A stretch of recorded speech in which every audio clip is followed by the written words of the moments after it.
In this lesson, we're looking at what really amounts to being an advanced variation on the basic cross lapel choke.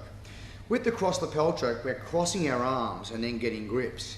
With the spinning choke, which is what this choke is called, we're getting our grips, and by changing our position, that's going to give us the crossed arms. But it's quite simple, very, very effective, because our opponent just doesn't see it coming. How are we going to start with this choke? I'm in side control, and we're going to start with my left hand under his neck with a thumb inside grip. So my thumb's inside, my forefingers are outside. And I get the grip just to the point where I can just start seeing my fist on this side of his neck. So it's just through to there. Most people have difficulty stopping you doing that because they can't protect the back of their neck. So you get your hand under there and get the grip. The way to get the hand under is keep it as a wedge. So if his head's down, don't try and put your hand on like that. Hand flat on the floor, slide it under, and then get the grip. From there, we're going to pump up into a knee ride. The knee ride's great because it gives me different angles to attack from here. It gives me armbar opportunities, but also it's distracting for him. He's thinking about my knee and not about the choke. Now, I loosen up that collar, and this hand goes in, 4 fingers in, and get a grip. So the name of this grip, we used to call it I think we've actually in the past called it the baseball bat choke, because we're holding the collar the same way you'd hold a baseball bat. So this hand, thumb in, this hand, fingers in, and get a good grip. I've jumped up the knee ride, I've got my second grip. You see how I did that? I'm not pulling the first collar now, making it hard. I push it to make a space, get the grip. Now, the first thing I want to do here is close off my right forearm to my left forearm. My elbows then do not move. My feet dance around at the front. My head goes in the middle. And from here, I'm just pulling my elbows behind my back, pulling his head up, throwing my chest out, like a normal cross lapel choke. A point to note, if my head's in the middle, then my legs are equidistant here, and we're getting equal pull both sides. However, you can also, a little bit better way to do it is to put your head not in the middle, but on the floor over here. 2 advantages that gives you. One, any bucking and jumping that he gives me is less of a problem, because if my head's on the floor, I'm not affected by that. Also, he can't spin out of it and walk around this way because my head's stopping him. The price you pay for putting your head on the floor is the fact that because my head's gone right 1 foot, my legs at the front have to go left 1 foot. So my legs are now not equally distant, but they're over here a little bit. If I don't do that, I get lopsided on the pulling action. So I need to be pulling exactly the same both sides. Let's have a look again. What are our points? 1, thumb in. 2, knee ride. Push, fingers in. Close the forearms. Dance to the front. Head to the ground. Walk my feet a bit further. Both hands pull up at the same time.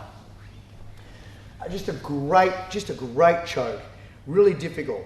Now, to counter. Now, when he does develop the counter, what people do is they get their other hand involved, because if David can stop my forearms from touching together like that, that then becomes difficult for me to apply the choke. Here's where my knee ride comes in. I'm going to use this knee just like a windshield wiper and wipe that defense away.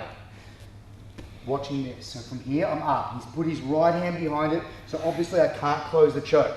My right foot goes up first, so I'm using my right foot and chambering it up here to then wipe that off. From here, his hand in good position, up, I wipe it off, close my arms together, head to the floor, and finish the choke. So that's a great way to counter his counter, and the knee ride, really good. You can do this choke from side control, but you don't get the value of that counter. So if I want to do it from side control, same thing here, left hand in, right hand under my own belly, and I put it over here, just sitting on his shoulder like that. And then I basically let him move. Every time he bumps and wiggles, my hand will just work its way in. So let's have a look at that. I'm on the side, I've got my hand in, other hand over here. He's bumping, moving, wiggling, my hand's made its way in, and turn and finish. So there's a low version for people who prefer side control, a high version for people who prefer the knee ride. So that's a great way to start the spinning choke. I'm going to give you one more detail. I would highly recommend that you only go this next step once you're completely comfortable and natural with that. because this next step requires that you're equally good both left and right side for this choke. One of my favourite combinations, when I jump up through here and he's fighting this hand, he's not letting it in there, I'm having difficulty getting it in, I let the other hand slip. So I'm releasing my grip, letting it slip out and changing the grip from a thumb in to fingers in grip. And remember, he's still fighting this hand. I will now get this elbow across his neck, run to the other side. So let's just turn around so you can have a look here.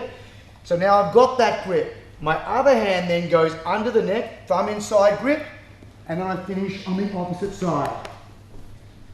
It's a great, great combination. If you find it slightly confusing, remember, in a way that's good, because if you're finding it confusing, he's finding it really confusing to deal with and counter and work out what's happening. So once again, I've got my thumb in, I pop up from my knee ride, I'm trying to get this hand in, he's defending the neck, I can't get it in, I let the grip slip, I'm still trying to work this, distracting him. This arm now goes over his neck while I go to the other side. So I've got that hand across. My other hand comes in, thumb inside, there's my baseball bat grip, obviously opposite side now, walk my feet around, bang. And you can work that back and forth, back and forth. Very, very powerful and highly deceptive combination. So that's our basic spinning choke. We'd like you to think of it in terms of it's just another way to set up a cross lapel situation from a slightly different angle. Very, very good and very powerful. And one of the hard things about that choke from the point of view on the bottom is you don't really have the sense that you're being choked.